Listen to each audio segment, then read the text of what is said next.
बहुत समय पहले की बात है। एक गांव में एक रामू नाम का गरीब आदमी रहता था। रामू ठेला से माल पहुंचाने का काम करता था। एक दिन ठेले पर भार अधिक होने के कारण रामू उसे ठीक से संभाल नहीं पाया और तेज गति से आती ट्रक से भिड़ गया।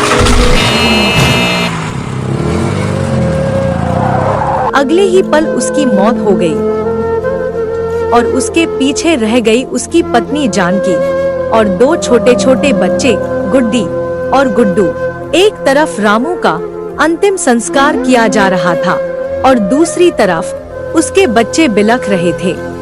इसलिए नहीं कि पापा मर गए थे, वे तो भूख से बिलख रहे थे।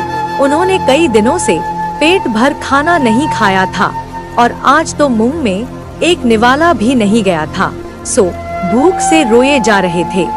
माँ, माँ, कुछ खाने को दो ना। माँ, बड़ी भूख लगी है माँ, कुछ दो ना। कोई पत्थर दिल भी इस दृश्य को देखकर पसीज जाता। पड़ोसियों को भी दया आ गई, बगल से खाना आ गया। बड़े दिनों बाद आज गुड्डी और गुड्डू पेट भर के खाना खा रहे थे।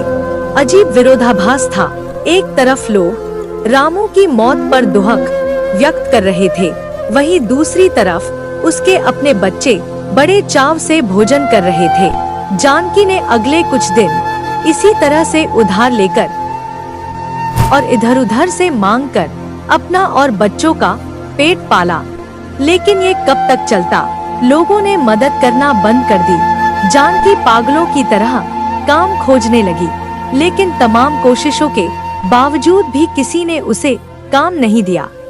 जब थक-हार कर घर लौटी तो बच्चे उम्मीद से उसकी तरफ देखने लगे। गुड्डू तुतलाती आवाज में बोला, क्या लाई हो माँ, जल्दी से खिला दो, बड़ी भूख लगी है। माँ रो पड़ी और बच्चे समझ गए कि माँ के पास कुछ भी नहीं है। एक पल के लिए अजीब सा सन्नाटा पसर गया। फिर गुड्डी बोली, माँ, ये गुड्डू कब मरेगा? पागल हो गई है, ऐसा क्यों बोल रही है? माँ ने डांटते हुए बोला, माँ, जब पापा मरे थे तो उस दिन हम लोगों को पेट भर खाना मिला था। गुड्डू मरेगा तो फिर खाना आएगा ना। गुड्डी की बातें सुनकर माँ की आंखें फटी रही गई। उसके पास गुड्डी की बात को कोई जवाब ना था।